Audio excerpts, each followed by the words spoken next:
We need to talk about the new 18-team Big Ten and what some of the expectations should be for these teams, not over the next year, but over the next 5 years. Because the Big Ten is already home to three-time college football playoff participant who are the 2023 national champions, the Michigan Wolverines. Plus, you have national recruiting powerhouse and regular season juggernaut, Ohio State. And you got the kings of the almost but not quite out in state college in the Penn State Nittany Lions. Now you're adding Oregon, USC, UCLA, and last year's national championship runner-up, the Washington Huskies, into the mix.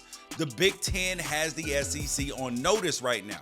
And I spent some time thinking about which teams I think are in best position to compete in the restructured Big Ten. So let's count it down from 18 to 1 with the teams that I feel are most likely to succeed over the next 5 years. Number 18, we got Rutgers.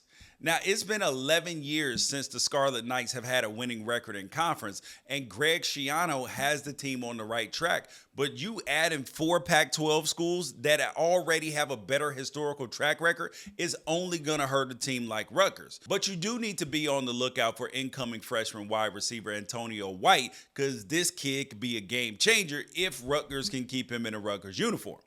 Number 17, Purdue. I wasn't quite a believer in the Ryan Walters defense at Illinois that helped him get the Purdue job, and I know he's still got time to build the roster his way.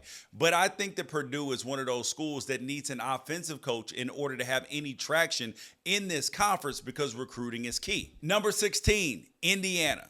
If the Hoosiers had retained Tom Allen after his 3rd straight losing season, I might have had Indiana at the bottom of this list. But Curt Cignetti was a hell of a hire. He was 52-9 at James Madison, and that was no fluke. But can he put together a top-tier recruiting class at Bloomington?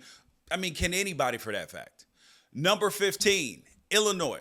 Brett Bielema should have never left Wisconsin. His name doesn't have the juice to get recruits outside of linemen, and the best Big Ten linemen aren't still going to Illinois. He's probably going to manufacture 3 to 4 conference wins with his style of play, but will he ever have the talent to do more? Number 14, Minnesota. And the reason why I have the Golden Gopher so low is because there's always smoke around PJ Fleck's name every single year. Is his roll the boat stick wearing thin? Did Minnesota fans forget that he's had 3 9+ win seasons and that he's 5-0 in bowl games? Because it wouldn't shock me if he bolts after a solid 2024 and then it's back to the drawing board in Minneapolis. At number 13, we have Northwestern. They have great facilities, by the way. But what Dave Braun did in year 1, it was not a fluke. And everybody that comes out of the North Dakota State coaching tree can coach their asses off. Program is energized. And unless Pat Fitzgerald bankrupts the university into oblivion with his lawsuit, I see the Wildcats fighting for bowl eligibility each and every year and then having a little spike year every now and then. Number 12, the Maryland Terrapins. The last time Maryland had 3 straight winning seasons, I was still in college and Orlando Evans was still up there. Not only has Mike Locksley given the Terrapins 3 straight winning seasons, he also has 3 straight top 40 recruiting classes. I just worry that too much of Maryland's success is tied to Locksley and whether they can maintain it if he leaves for another job, because at this rate, he gonna get some offers. Number 11, UCLA. Chip Kelly did a lot of unorthodox things, but he knew that winning was still about establishing the run on offense and stopping the run on defense. If Deshaun Foster maintains that philosophy while also waking up to the idea that UCLA is in the middle of one, if not the best talent pools in the country, and at that point, the Bruins might be okay. And their only potential downfall is going to be community buy-in and NIL resources, because the Big Ten is serious business and the Bruins haven't proven that they can be serious about football. Number 10, the Wisconsin Badgers. Luke Fickell is loading up over there. What a huge rebound in recruiting from 23 to 24, because the Badgers were in the top 25 in both composite ranking and the transfer ranking.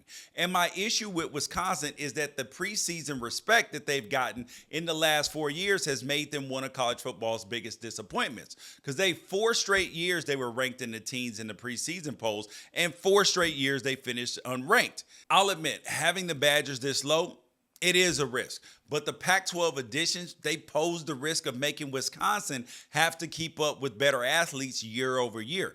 And of course, Wisconsin could always just run through everybody's face, Marshawn Lynch style, and prove me wrong. But if they do, though, does Luke Fickell become Ohio State's next coaching target?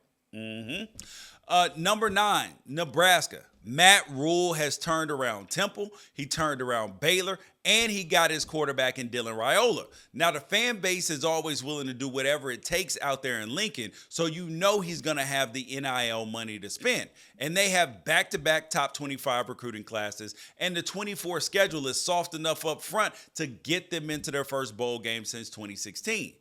And once that happens, oh, buddy, you might want to watch out for the Cornhuskers. Number 8, Iowa.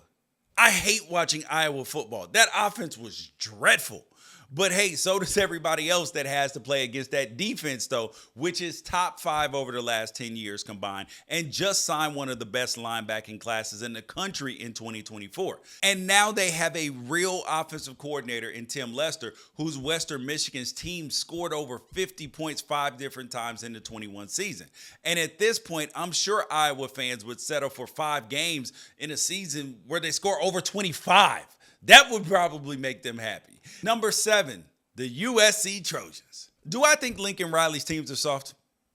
Yes, but so is an alligator's belly, and you wouldn't play around with one of those, would you? Nope. Because as long as Riley's there, the Trojans will have their pick of the best prep or transfer quarterback every single year. And it's still the dream school for a lot of Polynesian players. And it's still the premier school in talent-rich Southern California. And with the defensive coaching additions of DeAnton Lynn, who had one of the best defenses in the country last year at UCLA, and Matt Entz, it's looking like they're finally taking things more seriously than just one side of the ball over there at USC. Number 6, Michigan State. Why is Michigan State above USC? Because Jonathan Smith was already creeping up on USC and Lincoln Riley when he was at Oregon State. And the question always was, what would he do with more resources? Well, now he has Big Ten resources, and he's going to do some awesome things. And I'm a believer in their quarterback, Aiden Childs, who transferred over from Oregon State to play with Smith in East Lansing. And you might see this offense just go crazy in year 1. And if that happens and the Spartans get some recruiting momentum, buddy, you better watch out. This is about the point in the video that I want to remind people that this is not just about next season. This is a projection for the next 5 years of Big Ten play. And speaking of number 5, the Washington Huskies. Yes, the Huskies lost Kalen DeBoer, graduated about 30 guys, and lost the rest to the transfer portal when DeBoer took the job at Alabama. But they hired someone who did one of the most insane rebuilding jobs of the last 20 years at Arizona, and that's Jed Fish. And the Washington administration is extremely serious about winning after getting to the national title game. I mean, honestly, year 1 might be a little bit ugly, but I honestly think that Fish can recruit better than DeBoer would have been able to at Washington. You got to pay attention to the fine print. And the NIL game up in Montlake is nothing to sneeze at now. They're getting serious. And if their transfer quarterback, Will Rogers, can buy DeMond Williams a year of getting acclimated to college football, they'll also be set at the quarterback position, which makes them competitive sooner than expected. And at number 4, this might shock you considering how this team projects for this year, and that is Ohio State. Because I could have put the Buckeyes number 1, but Ohio State fans have to realize how their feelings about Ryan Day look to the rest of the country. What fans in Columbus see as a standard of perfection, the rest of us see as dysfunction.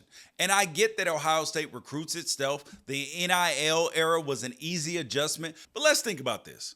Your starting quarterback bolts after an 11-1 season, and you got fans calling for the head coach's job because he lost a close game to the eventual national champion. Oh, but you don't get it. It's the big game, Michigan, Ohio State. I get it. Are we supposed to believe that you can overcome your issues and ride a Kansas State transfer to a natty in 2024 with all that? Ohio State's a pressure cooker. And it might take a fresh start with a new head of the program to help the Buckeyes reach their true potential, being that people are starting to sour on a man who rarely loses. And that guy could be Luke Fickell. And that being said, the defense this year for Ohio State is going to be one of the most talented that we've ever seen in Columbus. So hopefully the offense holds up their end of the bargain, and then they're for sure be in the playoff. Number 3, the Michigan Wolverines. Naturally, Michigan is going to take a little bit of a step back after Jim Harbaugh left for the NFL, and more than half of their starters left for the NFL. But they're still boasting a top 16 recruiting class, and incoming freshman Jaden Daniels is a special prospect at quarterback. Their new head coach, Shamar Moore, already has plenty of game day experience with all of Harbaugh's 2023 suspensions, so this should actually be a relatively smooth transition, and I do think it will take a couple of years to get the Wolverines back on top of the division, and Moore has to sell himself to recruits as somebody worthy of wearing the crown and robes, but other than that, it's business as usual in Ann Arbor. And at number 2, Penn State Nittany Lions. Surprise, people. I don't love that James Franklin's agent is always out there playing games like he's on the verge of leaving State College. And I'm almost certain that quarterback Drew Aller is going to make me regret taking this risk. But remember, it's not a 1-year risk, it's a 5-year risk. But this team is loaded, and you can only knock on the door so long before the damn thing caves in. And with Michigan in transition and Ohio State unsure about how they feel about Ryan Day as their long-term solution, the Big Ten crown in 24 is closer to Penn State's reach than it's ever been. Because Jim Harbaugh had 49 wins in the 6 years before he took over the Big Ten.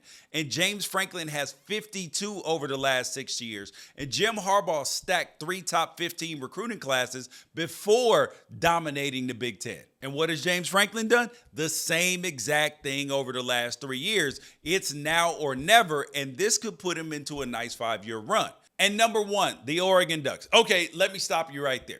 Because, of course, oh, George, you're a homer. I don't care. Here's the truth. Oregon competes with anybody in the country on NIL. Oregon recruits from coast to coast. Dan Lanning's time at Alabama and Georgia let him know what a championship offense and defense should look like. Oregon's 24 transfer class, 3rd in the nation. Oregon was top 10 in scoring defense last year, which is a necessity to play in the same division as Ohio State, Penn State, and Michigan. But they're also number 2 in scoring offense, and they're replacing Bo Nix with the closest thing there is to Bo Nix in Dylan Gabriel. And Oregon might just be able to steal the Big Ten in year 1.